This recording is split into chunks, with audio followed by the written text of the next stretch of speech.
Hello everyone. पिछले video में हमने बात की पाइथन में स्ट्रिंग्स के बारे में कि पाइथन में स्ट्रिंग्स क्या होती है, पाइथन में स्ट्रिंग्स की मेथड कौन सी होती है और पाइथन में हम स्ट्रिंग्स का कैसे यूज़ करते हैं। इस वीडियो में हम बात करेंगे नंबर्स की कि पाइथन में नंबर्स को हम कैसे डिफाइन करते हैं, नंबर्स पे कौन से ऑपरेशंस कर सकते हैं, नंबर्स में कौन से बिल्ट इन फंक्शंस आते हैं और नंबर के टाइप्स क्या होते हैं। तो हम टाइप से बात शुरू करते हैं, ठीक है। तो पाइथन में तीन टाइप के नंबर आते हैं, इंटीजर होते हैं, फ्लोटिंग पॉइंट नंबर होते हैं और कॉम्प्लेक्स नंबर्स होते हैं, ठीक है। अब हमें पता है कि इंटीजर मतलब कि हम जो नॉर्मल इंटीजर होते हैं पाइथन में भी सेम ही होते हैं। फ्लोटिंग पॉइंट नंबर मतलब जिसमें डेसिमल पॉइंट के बाद कुछ नंबर्स आए, और कॉम्प्लेक्स नंबर मतलब शायद अब मैथ्स बैकग्राउंड से ना हो तो आपको कॉम्प्लेक्स नंबर का ज़्यादा पता ना हो, पर उसकी ज़रूरत भी ज़्यादा नहीं होती। तो हम अभी इंटीजर और फ्लोटिंग पॉइंट की बात करते हैं, वीडियो के एंड में हम कॉम्प्लेक्स नंबर की बात कर देंगे। तो हम पहले एक वेरिएबल डिफाइन करते हैं, नम इज इक्वल टू 36। हमने नम नाम का वेरिएबल डिफाइन किया। अब हमें इसकी टाइप चेक करनी है, तो हम इनबिल्ट फंक्शन का यूज करेंगे टाइप। तो इनबिल्ट फंक्शन कैसे हम लिखते हैं, ये कि प्रिंट के अंदर मतलब हमें प्रिंट करना है, टाइप ऑफ नम चेक करना है, तो टाइप ऑफ नम लिख दिया और हमने इसे रन कर दिया। हमारे पास आ गया क्लास इंटीजर, मतलब कि जैसा कि हम देख सकते हैं 36 इंटीजर है, तो हमें पता चल गया कि वो इंटीजर क्लास का है, ठीक है। अब हम दूसरा चेक करेंगे 3.14 और हमने उससे रन कर दिया, तो उसका क्लास हमारे पास आ गया फ्लोट। तो हाँ ठीक है, पॉइंट के बाद दो नंबर है, मतलब ये फ्लोटिंग पॉइंट होना चाहिए, तो वो भी दिखा रहा है। तो ये हुआ टाइप फंक्शन का यूज, ये काफी इंपॉर्टेंट चीज है, ये याद रखनी चाहिए। ये हम दूसरी जगह पे भी, मतलब ये नंबर तक ही सीमित नहीं है। जैसे कि हमें स्ट्रिंग डिफाइन करनी है, सॉरी str नहीं लिख सकते, स्ट्रिंग इज इक्वल टू हम लिखते हैं हाय या फिर नमस्ते।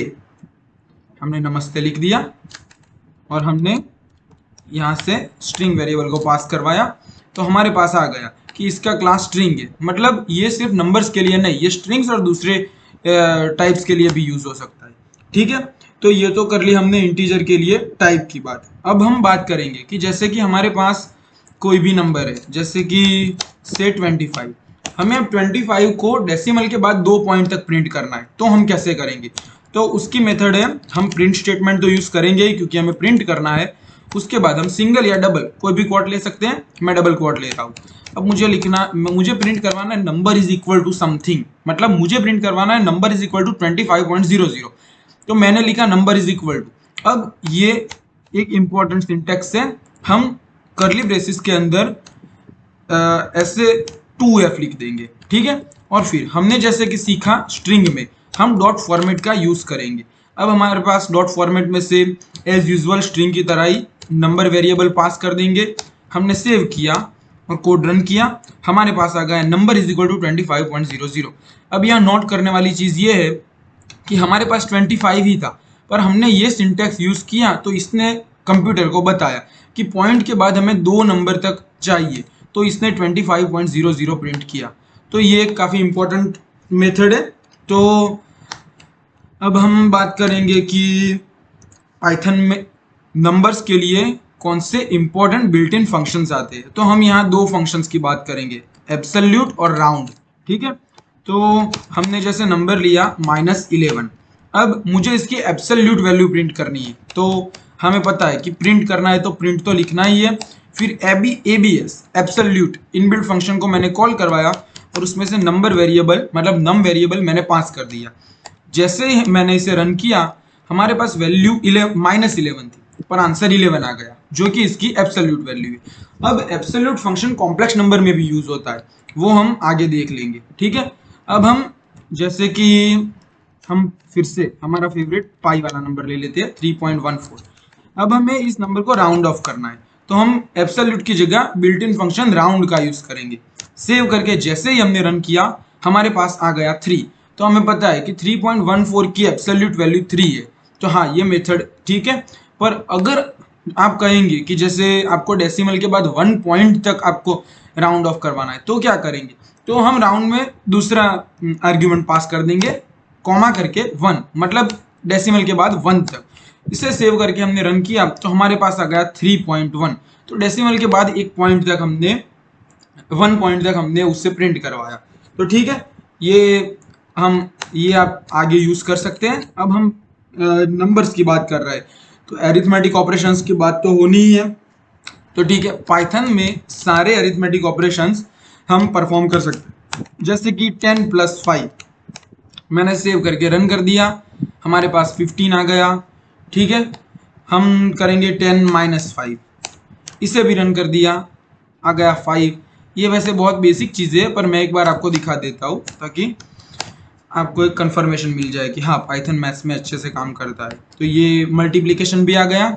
अब हम डिवीजन में कुछ अलग केस देखते हैं। 3/2।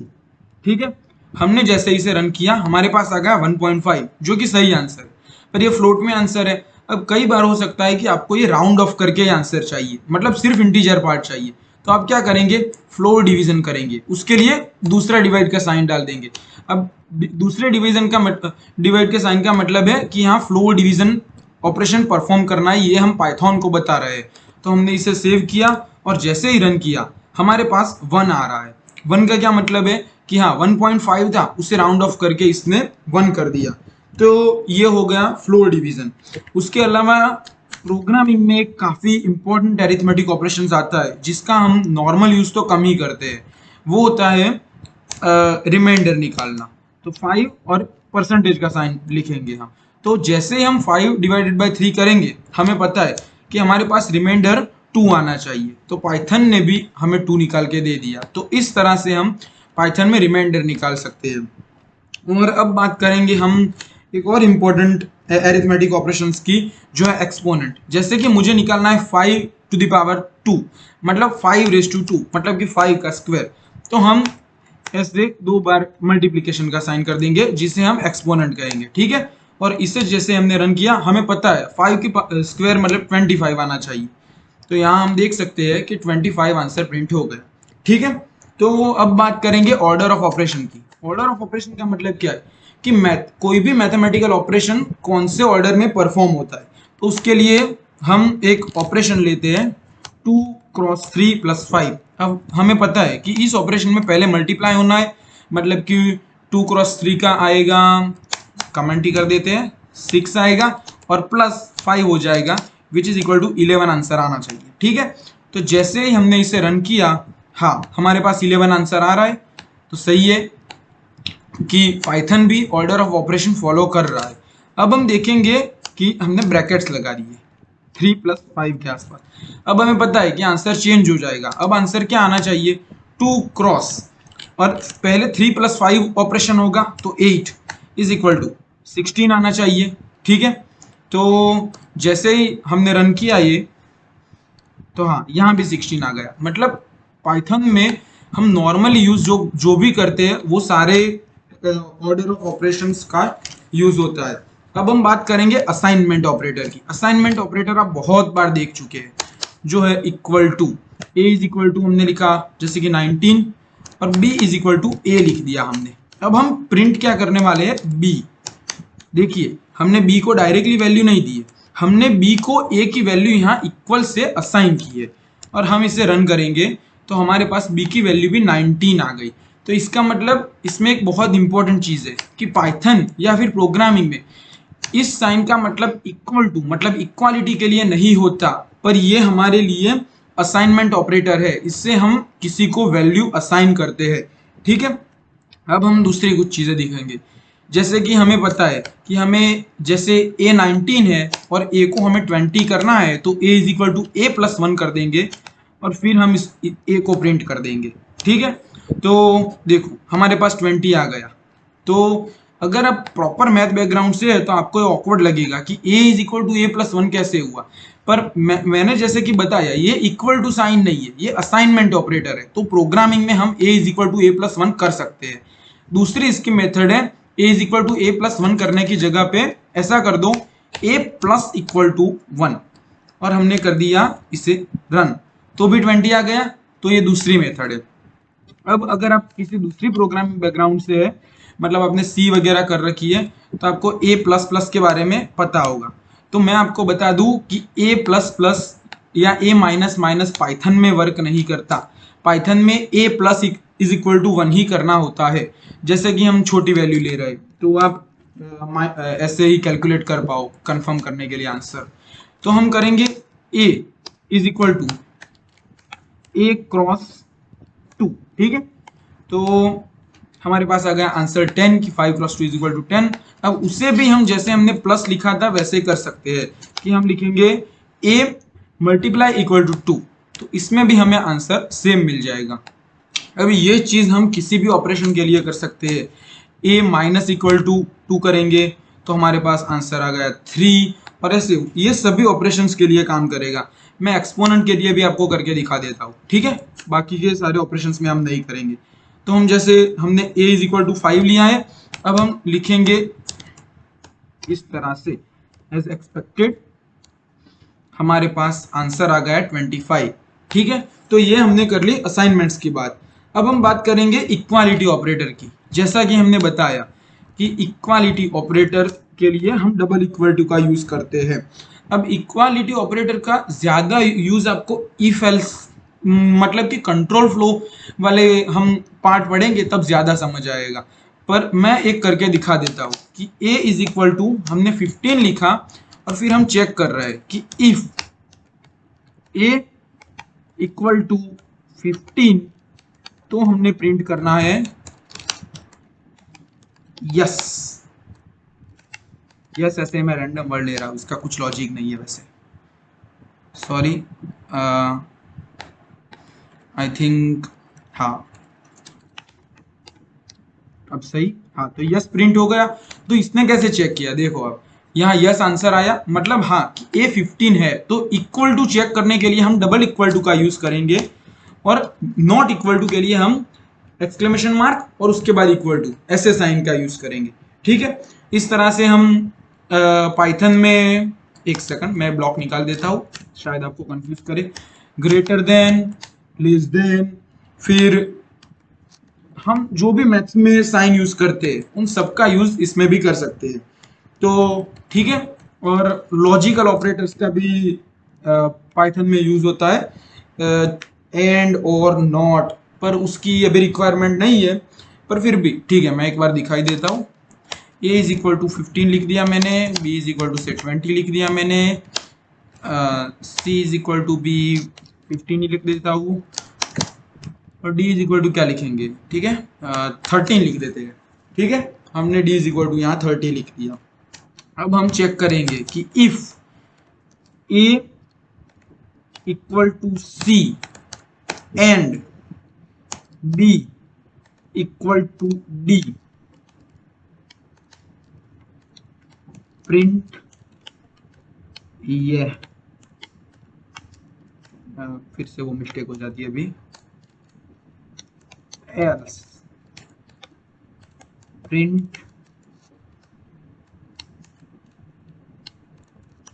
No boy you made mistake, ठीक है। ये ऐसे ही रैंडम सेंटेंसेस में बना रहा हूं, ऐसे ही जो मन में आ रहा है। तो हमने रन किया, हमारे पास क्या आया, no boy you made mistake, मतलब कि हमने देखा कि यहाँ एल्स रन हुआ।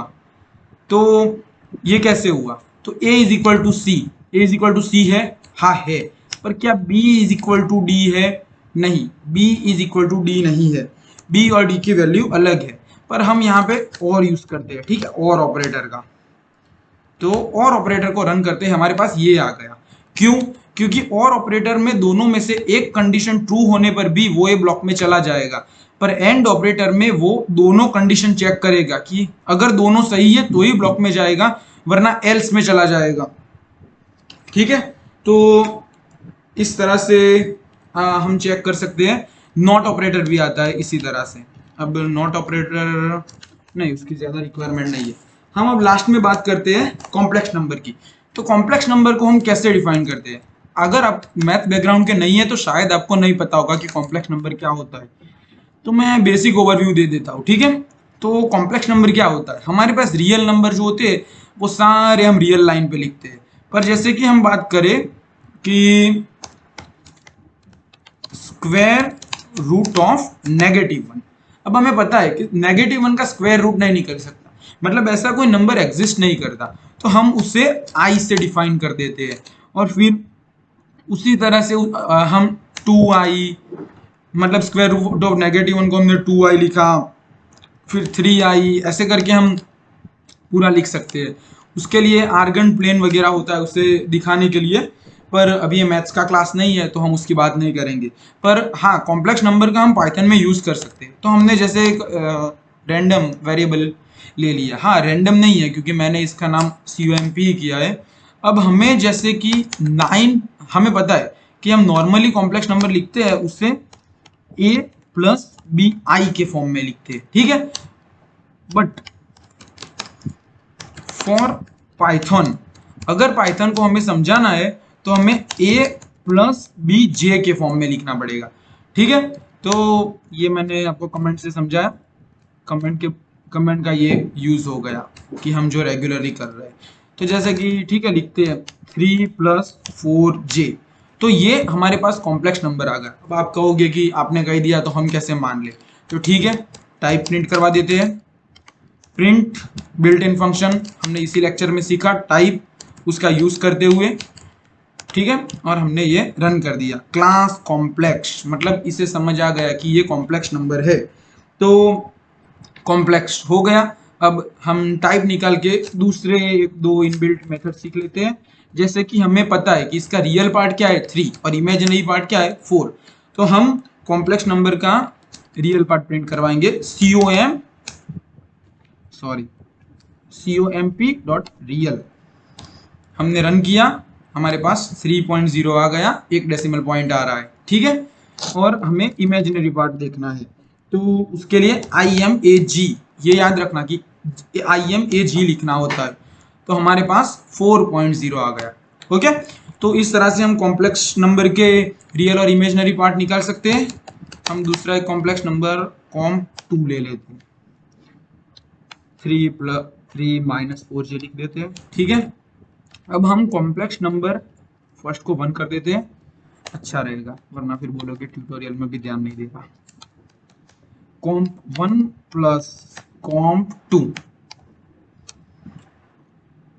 ठीक है, 6 प्लस 0j।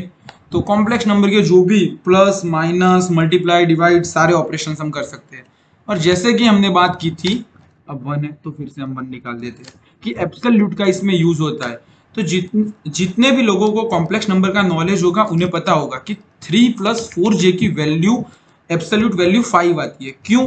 क्योंकि हम क्या करेंगे, एक पूरा स्क्वायर रूट लेंगे और उसके अंदर हम लिखेंगे 3 स्क्वायर प्लस 4 स्क्वायर, मतलब 3 स्क्वायर कितना हुआ 9 प्लस 4 स्क्वायर कितना हुआ 16। अब हम उस पूरे का एक स्क्वायर रूट निकाल लेते हैं जो कि आएगा 5। तो इस तरह से हम देखें तो ये भी आना चाहिए। तो हम देखेंगे एब्सोल्यूट वैल्यू ऑफ कॉम्प्लेक्स, और हमने रन कर दिया तो हमारे पास आ गया 5। तो ये हो गई कॉम्प्लेक्स नंबर की बात। तो इस लेक्चर में हमने देखा कि पाइथन में डेटा टाइप, मतलब नंबर्स में क्या क्या होता है, इंटीजर, फ्लोट, कॉम्प्लेक्स किसे कहते हैं, इनबिल्ट फंक्शन का क्या यूज कर सकते हैं, एरिथमेटिक ऑपरेशंस कौन से होते हैं, लॉजिकल ऑपरेशंस कौन से होते हैं, हम असाइनमेंट कैसे करते हैं चीज़ों को, कॉम्प्लेक्स नंबर पे मेथड्स कौन सी होती है। तो ये हमने सारी चीज़ें यूज कर ली जो आप नॉर्मल किसी भी कोड को लिखते वक्त नंबर्स के साथ करोगे। इसके अलावा की एडवांस चीज़ें भी अगर आपको देखनी हो, जो कि हो सकता है आपको किसी स्पेसिफिक कोड में ज़रूरत पड़ जाए, तो हमेशा आप पाइथन डॉक्स को रिफर कर सकते हो, ठीक है। तो आज के लिए इतना ही, नेक्स्ट लेक्चर में हम पाइथन को और एडवांस से देखेंगे। Thank you.